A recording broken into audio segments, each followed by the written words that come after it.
هذا كتاب أنزلناه مبارك فاتبعوه لعلكم ترحمون. هذا القرآن كتاب أنزلناه مبارك فاتبعوه يا أهل مكة بالعمل بما فيه واتقوا الكفر لعلكم ترحمون. صرف و نحو کا اجرا جو جمعۃ المبارک ہوتا ہے یہ کوئی رسم نہیں ہے،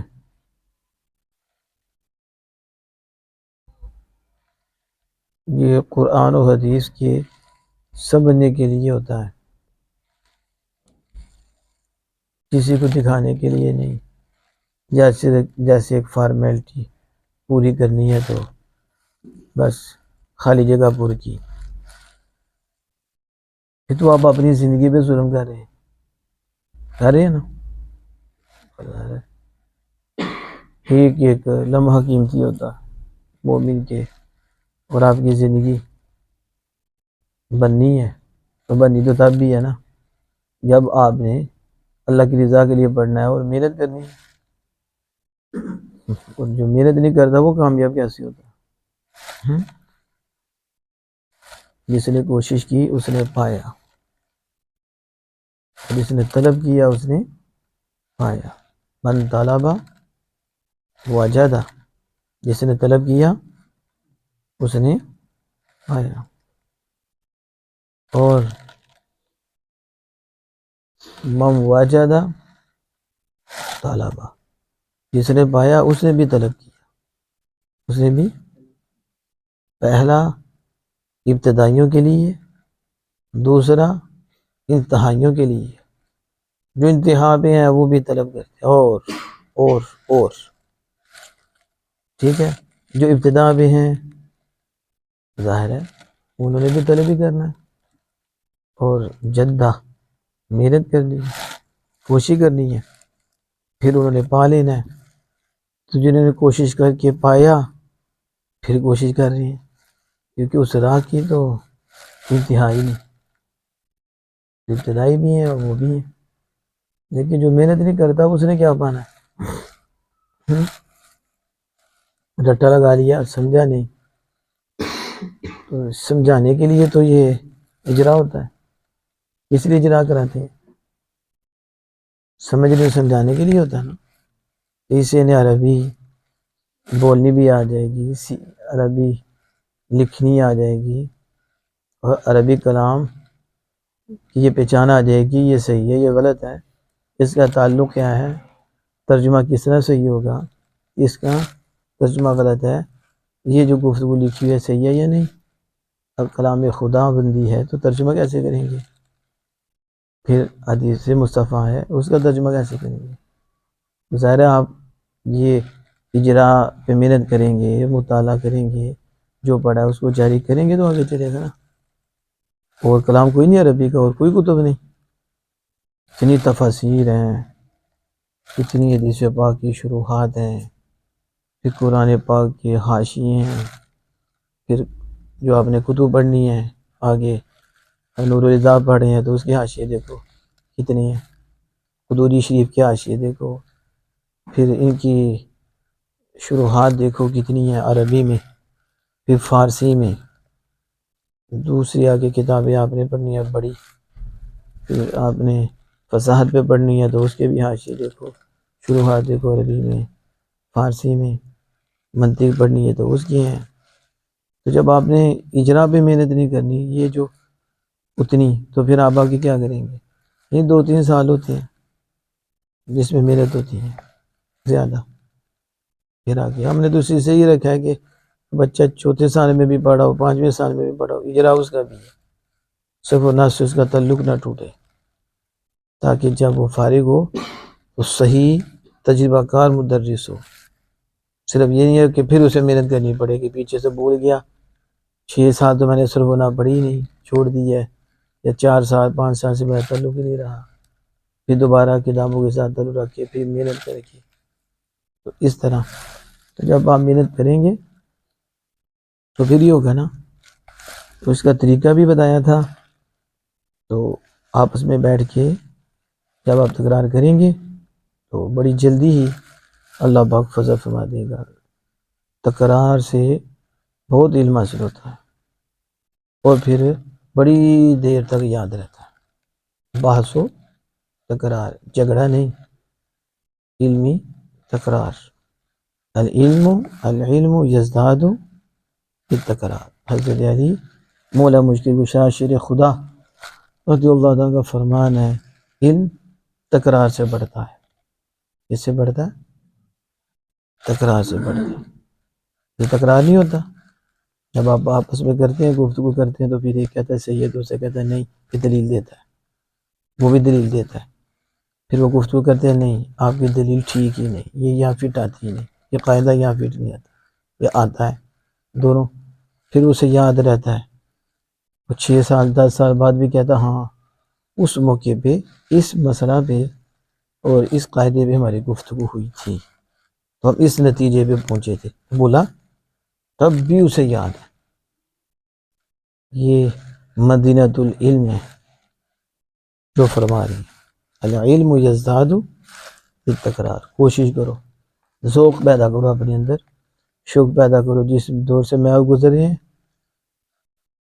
بچنا بچانا بڑا مشکل ہے، اور آگے اپنا ایمان بچانا بھی مشکل ہے۔ ایسے ایسے اعتراض کرتے ہیں جب آپ نے پڑھنا ہی نہیں ہے، آپ کو نہ حاشیہ پڑھنا ہے، بزرگوں نے دین پہلے جواب دیے عربی میں کتنی، تو ہم نے پڑھنا، ہم نے کیا جواب دینا ہے؟ ہم خطرے میں پڑھ جائیں گے، اسے کیا جواب دیں؟ تو پڑھو گے تو کچھ کریں گے نا، یہ کوئی تقریر کے لیے تو نہیں نا مدرسہ، یہ تو ہے کہ اللہ کی رضا کے لیے ایسا دین سیکھنا ہے کہ آگے سکھانا ہے اور قرآن کا نور حاصل کرنا ہے اور آگے اس کو عام کرنا ہے، تو اس کے لیے بہت محنت ہے۔ مقام بڑا ہے تو محنت بھی زیادہ ہوتی ہے، جتنا بڑا مقام ہوگا ذمہ داری بھی بڑی ہوگی، اس کے لیے محنت بھی زیادہ ہوگی۔ اب دیکھو وہذا، واو اور حاذا، اب حاذا کا آپ کو پتہ ہونا چاہیے کہ آپ نے پڑھ لیا ہے، اب یہ کہ بار بار پوچھا جائے یہ اسم ہے، آپ کو پتہ ہے یہ اسم ہے، اس میں اشارہ ہے، اشارہ کی تعریف کیا ہے، پھر اشارہ کس کی طرف کیا جاتا ہے، پھر اب یہاں اس کا مشار الیہ ہے کہاں ہے، جو آیا ہے حاذا اشارہ یا ذالی کا آیا ہے اس کا مشار الیہ کہاں ہے، اور پیچھے کوئی عامل بھی نہیں ہے، تو پھر حاذل قرآن پہ اعراب کون سا آئے گا، کلام کیسے صحیح ہوگا، اور پھر اس کا 2 کلمے ہیں تو ان کا آپس میں تعلق کیا ہوگا، کیونکہ ایک تو رہا نہیں، پہلے تو حاذا اشارہ ہے، تو اشارہ کس کی طرف ہے اس کو دیکھیں گے، جب وہ مل جائے گا پھر کہیں گے اب یہ 2 ہو گئے ہیں، اب 2 کو ملائیں تو مرکب بن جائے گا،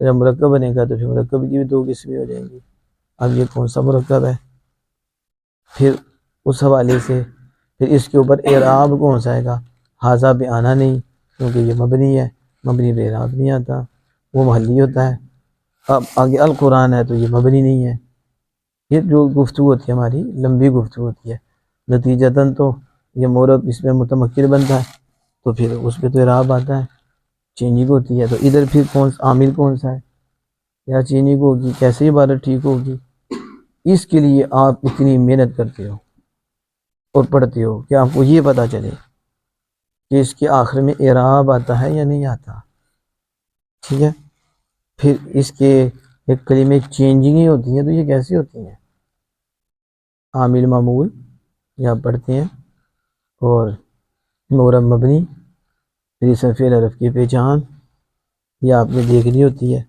پھر معرفہ نکرہ یا آپ نے دیکھنا ہے، اس میں مفرد تثنیہ جمع آپ نے دیکھنا، پھر آپ نے اس میں مذکر مؤنث کو دیکھنا، پھر آپ نے واحد تثنیہ سے جمع تو جمع کی، باہر تثنیہ تو تثنیہ کی، پھر آپ کی کون سی حالت ہے، کون سی حالت، کلام کیسے ٹھیک ہوگا، پھر جب یہ ظاہری تحقیق کر لیتے ہیں، صفت موصوف مبدل بدل مبین بیان، یہ استثناء، یہ صورتیں، پھر آپ اس کا معنوی تعلق بھی دیکھتے ہیں کہ اب معنوی تعلق کیا ہے کہ یہ مرکب مفید بن رہا ہے یا غیر مفید بن رہا ہے، تو اب اس کا انکمپلیٹ ہے، یہ جملہ ہے، کیا ہے؟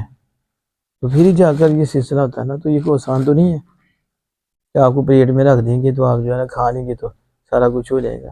ایک گلاس میں تویز بنا کے اس کا دے دیں تو سارا کچھ آپ کے خون کے قطرے قطرے میں سرایت کر جائے گا، تو آپ عالم دین بن جاؤ گے، ناری وارث انبیاء بن جاؤ گے. ٹھیک ہے نا؟ محنت ہوتی ہے، یہ محنت ہی انہوں نے کی ہے نا، تو آپ بھی محنت کرو. اب یہ ترجمہ کو رٹے سے ہوتا ہے، جب رٹے سے ترجمہ کرنا ہے تو آپ نے کیوں کتابیں پڑھنی ہے؟ اور آپ نے اگر وہ ترجمہ ہی پڑھنا ہے اور آپ نے وہ علماء کی تحریریں اردو میں پڑھنی ہیں تو پھر آپ نے یہ سیکھ کے کیا کرنا ہے؟ وہ تو ہے کہ خدا آپ نے ترجمہ خود کرنا ہے، بھول گئے، لیکن گرامر آتی ہے اس کی روح سے آپ نے ترجمہ کر لینا ہے. حدیث پاک آتی ہیں، اس کا معنی یہ، اس کا معنی یہ ہے. تو پھر بندہ جو ہے نا عالم دین بنتا ہے نا. تقریروں کرنے سے تو مقرر بنتا ہے نا، چاہے شعلہ بیان ہو تو چاہے شیریں بیان ہو. ٹھیک ہے، سمجھ آ رہی ہے؟ چاہے خطیب بے بدل ہو، بلکہ بے مثل ہو، ادھر چلنا.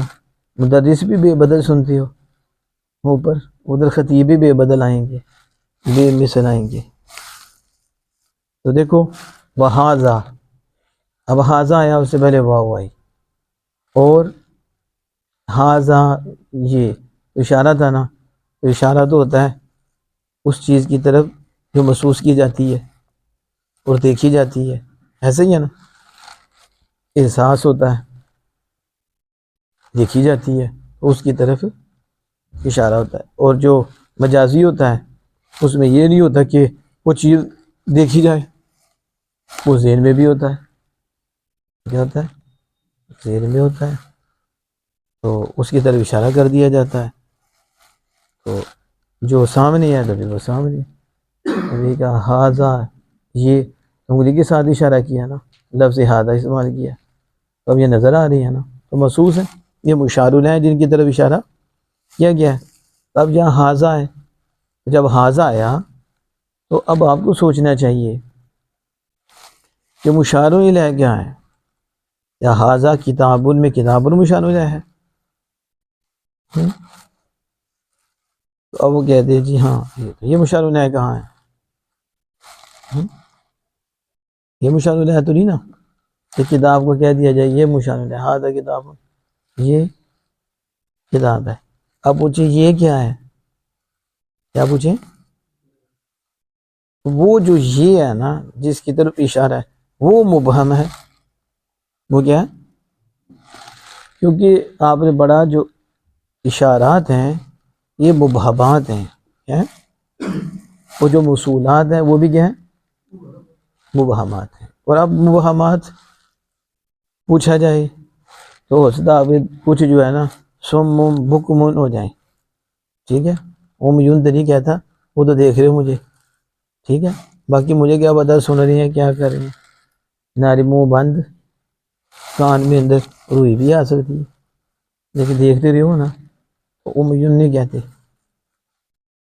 سمجھ آئی کہ جب مبہم سے پوچھو سیگا تو آپ ہی نہ کہیں مبہم ہو جائیں. اب ہم یبہم ابہامن، صرف توجہ کی ضرورت ہے، کوئی مشکل نہیں. صرف ذوق اور شوق کی ضرورت ہے، اللہ کی رضا کی ضرورت ہے، اخلاص کی ضرورت ہے. جو بچہ مخلص ہو جاتا ہے بڑی جلدی کامیاب ہو جاتا ہے. جو ڈر کے پڑھتا ہے اس نے ساتھ سے ڈرا، فلاں سے ڈرا. جو خدا کے لیے پڑھتا ہے وہ خدا سے ڈرتا ہے، پھر ویسے راہ سے کھل جاتی ہے. یا اب ہم یبہم کیا ہے؟ وہ تو ایسے ہی جاتا ہے، اسے سمجھ اس لیے نہیں آتی کہ اللہ نے اس پہ فضل فرمایا. وہ کسی کے لیے نہیں پڑھتا، وہ خدا کے لیے پڑھتا ہے. پھر خدا کا نور آتا ہے، عقل روشن ہو جاتی ہے، اسے جلدی جلدی پتہ چلتا ہے. تھوڑا غور کرتا ہے اسے سمجھ آ جاتی ہے، وہ غور بھی اس کے فضل سے ہے. تو اب ہم ابہام مبہم ہے، اور مبہم اس میں فائدہ ہے تو مبہم اس میں مفعول ہے. اس کا مطلب ہے کہ وہ پوشیدہ رکھا گیا. تو جس چیز پوشیدہ رکھی جاتی ہے، واضح نہیں ہوتی، اسے مبہم ہی کہتے ہیں. ٹھیک ہے، اب ایک ابہام انگوٹھے کو کہتے ہیں، یا الگ ہے. لیکن یہاں ابہام کا مطلب کیا ہوتا ہے؟ پوشیدہ رکھنا، اس لیے مبہمات اس میں مفعول آ رہا ہے نا، یہ کہ یہ حاضہ جو اشارہ ہے یہ اس ذات پہ دلالت کرتا ہے جو ذات پوشیدہ ہے. کیا ہے؟ اس طرح اس میں موصول بھی ذات پہ دلالت کرتا ہے نا، کسی چیز پہ دلالت کرتا ہے، لیکن وہ کیا ہے؟ پوشیدہ ہے. اس میں فاعل بھی ایسا ہی ہے کہ وہ بھی اس ذات پہ دلالت کرتا ہے جو پوشیدہ ہے. اس میں مفعول بھی ایسا ہی ہے نا کہ اس ذات پہ دلالت کرتا ہے جو کہ واضح ہے. ضاربٌ کہہ دیا مارنے والا، تو کیا ذات کا پتہ چلا کون مارنے والا ہے؟ عالم جاننے والا، کیا ذات کا نام لیا؟ پوشیدہ ذات پہ دلالت کرتا ہے نا، کوئی بھی ذات ہو سکتی ہے. مبہم رکھا ہے، واضح نہیں رکھا. اس طرح اشارہ اور موصولات انہیں مبہمات اس لیے کہتے ہیں کہ دونوں سے پتہ ہی نہیں چلتا، دونوں سے جب تک کہ اشارہ کے لیے مشار الیہ نہ آئے اور اس میں موصول کے لیے صلہ نہ آئے، اس وقت کا تو نہیں پتہ چلتا کہ الذی جو وہ کیا ہے، ہذا یہ کس طرف اشارہ ہے. نہیں، تو جب مشار الیہ آتا ہے تو پھر وضاحت ہو جاتی ہے، ہذا کی وضاحت نہیں ہو جاتی. اس میں موصول کے بعد جب صلہ آتا ہے تو موصول کی وضاحت نہیں ہو جاتی. یہ سمجھ آ رہی ہے نا کہ مشار الیہ کا اشارہ محتاج ہے. کیا ہوتا ہے؟ اس لیے اس میں موصول بھی صلہ کا محتاج ہوتا ہے. کیا ہوتا ہے؟ پھر محتاجی دور ہوتی ہے نا، اسی وجہ سے اسے مبنی کہتے ہیں. کیا کہتے ہیں؟ یہ بھی بغیر احتیاجی کے وضاحت نہیں کرتا. تو جب کہ وہ حروف جو ہیں وہ بھی احتیاجی کے بغیر اپنا معنی پورا نہیں بتاتے، تو مشابہت مناسبت ہو جاتی ہے. من الہ کیا اپنا معنی خود بتا دیتے ہیں جب تک یہ دوسرا کلمہ نہ ملایا جائے، تو محتاج ہے نا. تو جب مبنی الاصل احتیاجی رکھتا ہے تو جو یہ بھی احتیاجی رکھتے ہیں، حالانکہ اسم ہے، تو اس احتیاجی کی وجہ سے یہ جو مناسبت پائی گئی دونوں میں، اس کو بھی مبنی کا حکم دے دیا گیا. اس میں غیر متمکن، اس میں اشارہ، اس میں موصول کو بھی. کیوں؟ کیونکہ یہ بھی محتاج ہے وہ بھی محتاج ہے، مناسبت ہوگی نا. تو جب مناسبت ہو جائے تو نام مل جاتا ہے نا. ٹھیک ہے؟ نہیں سمجھ آئی؟ ہر چیز کی گدھے سے مناسبت ہو جائے، چاہے انسان ہی اسے گدھا ہی کہہ دیتے ہیں. کیا کہہ دیتے ہیں؟ حالانکہ وہ گدھا ہے، یا اس میں موصول ہے اور وہ حرف ہے، تب کیا یہ مناسبت، وہ حرف ہی رہے گا. اسم یا اسم سے نکل جائے گا، اسم ہی ہے. لیکن مناسبت تو پائی گئی نا، وہاں بھی احتیاجی یہاں بھی محتاج ہونے میں دونوں ہیں، اس لیے اسے بھی مبنی کہتے ہیں. اس میں غیر متمکن، سمجھ آئیے؟ تو وہ بھی مناسبتیں ہوتی ہیں. تو اب حاضہ پہ جب آپ آئے، آپ پھر غور کریں کہ ہم نے اتنا پڑھا ہے، ہم مشار الیہ تو ڈھونڈے نا، اس کا وہ کون سا ہے؟ تو شارح نے نکال دیا کہ ھذا القرآن. کیا نکالا؟ القرآن. اب حاضہ ابتدا میں تھا، تو جب ابتدا میں ہوگا تو ظاہر ہے محل مرفوع ہے، کیونکہ یہ مبنی ہے، تو مبنی پہ تو اعراب نہیں آتا نا، اسے ہم محل مرفوع کہیں گے نا. ابتدا کی جگہ حاضہ کو ہٹا دیں تو پھر کیا ہوگا؟ القرآن نہیں ہے نا، قرآن کی کتاب ہے تو یہ مرفوع ہے. تب اشارہ اس کی طرف ہو گیا، ھذا القرآن، تو القرآن معرفہ ہے. تو آپ کو پتہ ہے کہ اشارہ اور مشار الیہ جب دونوں معرفہ ہوں تو اسے موصول صفت بنا لو. دیکھو میں نے پہلے آپ کو سمجھایا، اگر آپ کی سمجھ میں آیا کہ مشار الیہ وضاحت کر رہا ہے، ٹھیک ہے، تو صفت وضاحت نہیں کرتی. تو آپ نے پڑھا کہ صفت کیا کرتی ہے؟ وضاحت کرتی ہے. صفت کیا کرتی ہے؟ تعریف کرتی ہے. یعنی صفت سے موصوف کی تعریف ہوتی ہے، صفت سے موصوف کی وضاحت ہوتی ہے، صفت موصوف کو مؤکد کرتی ہے، صفت موصوف کو کھولتی ہے. صفت سے پتہ چلتا ہے نا. اب آپ میں جو سبق نہیں سناتے ہوئے نہیں سناتے تو وہ بھی تو صفت ہے نا، وہ بھی آپ کو واضح کرتی ہے. جب آپ سناتے ہیں تو وہ بھی تو صفت ہی ہے نا، نہیں ہے؟ اس سے پتہ چلتا ہے نا یہ کتنے پہنچی ہوئی سرکار ہے. اس سے پتہ چلتا ہے، اس سے پتہ چلتا ہے کہ یہ کتنی محنت کرتے ہیں. تو جب آپ بولے ہی نہ، کچھ کریں ہی نہ، تو پھر وہ صفات ہوتی ہیں نا بندے کی. اب سمجھ آ گئی؟ تو اس لیے پھر اس کو مبین بیان بھی بنا لیتے ہیں. کیا کرتے ہیں؟ کیوں بناتے ہیں؟ کیونکہ بیان کا کام ہے واضح کرنا، وضاحت کرنا. تو حاضہ کی تو وضاحت ہو رہی ہے. یعنی ترکیبیں اس طرح بھی ہوتی ہیں، لیکن ترکیب رٹا لگا کے تو نہیں نا، غور کرنا پڑتا ہے کہ کیوں مبین بیان بنا، کیوں مصوص صفت بنا. کیوں یہ کہتے ہیں حاضر القرآن، تو جب مشار الف لام معرفہ ہے تو آپ اس کو آپ یوں بھی بنا لو، یوں بھی بنا لو. تو یوں کیسے بنا لیں؟ کیونکہ مبہم ہے، تو مبہم کی وہ وضاحت کر رہا ہے، اور وہ بھی معرفہ ہے، وہ بھی معرفہ ہے. اور اس میں جو آپ صفت حقیقی کی جتنی بھی آپ نے ضروری چیزیں پڑھی ہیں وہ پائی جاتی ہیں، وہ اس میں آپ جو ہے تطبیق دیں تو سامنے ہوگی. تو لہذا اشارہ تھا، مبہم تھا، القرآن نے وضاحت کر دی. تو صفت کیا کرتی ہے؟ وضاحت. تو لہذا اوپر اس کی ظاہری جو علامات ہیں اور جو ضروری چیزیں ہیں وہ پوری ہیں، مصوص صفت بن گیا. اب بیان کا کیا کام ہوتا ہے؟ وہ بھی مطبوع کی وضاحت کرتا ہے، صفت بھی مطبوع کی وضاحت کرتا ہے. لہذا کا بیان نہیں حاضہ مبین، کیونکہ پوشیدہ ہے یہ. اب یہ آپ نہیں پڑھتے، اب یہ ٹیبل ہے، ٹھیک ہے، تو یہ ٹیبل زمین پر ہے، یہ ٹیبل فلاں ہے، یہ ٹیبل سفید ہے، یہ ٹیبل ہے جسبی ہے، لیکن یہ اب کہاں تو پتہ ہی نہیں یہ کیا ہے. اب جو بیٹھے ہونے تو نظر آ رہا ہے، کتاب میں لکھا ہوا تو نہیں نا، اور مشار الیہ محذوف کر دیا گیا. ٹھیک ہے، تو اس میں کیا کریں گے؟ حاضہ تو مبتدا بنے گا، کتاب تو اس کی خبر بنے گی، تو اسے مشار الیہ تو نہیں بنائیں گے. تو ھذا القرآن، اب سمجھ آ گئی. تو اب اس کو ہم نے جب ابتدا میں مبتدا بنا لیا، محلن ہے، تو ظاہر ہے صفت اس کے تابع ہے. صفت کا خود اعراب تو نہیں نا کہ کسی عامل کی وجہ سے آئے گا، وہ تو مطبوع کے تابع ہونے کی وجہ سے آئے گا. تو لہذا جو مطبوع کا ہوگا، موصوف کا ہوگا، مبین کا ہوگا، مبدل کا ہوگا، وہی اعراب اس کا ہوگا نا. تو جب حاضہ محلن مرفوع ہے تو مبنی تھا، وہ آگے معرب آ گیا، تو لہذا اس کا اعراب ظاہر کر دو. ھذا القرآن، یعنی یہ مشار الیہ اشارے بتا رہے تھے کہ یہ چھپا ہوا ہے کہ ھذا القرآن، یہ قرآن، یہ کتاب، یہ قرآن کتاب ہے، یہ قرآن. اب جب آپ نے موصوف مبتدا پہلے بنا لیا، صفت اس کا تعلق ہے، نہ صفت ساتھ رکھیں، ھذا مبتدا اور موصوف آگے وہ صفت ہے. یہ نا موصوف صفت مل کے مبتدا بن گیا، ھذا مبتدا بن گیا، آگے اس کا تعلق بتا دیا صفت ہے، یہ موصوف ہے، صفت ہے. کتاب مرفوع ہے، کوئی عامل اس کے پیچھے نہیں ہے، مبتدا پیچھے ہے، لہذا یہ خبر ہے، نکرہ ہے، اور وہ معرفہ پیچھے کھڑا ہے، تو وہ مبتدا بن گیا.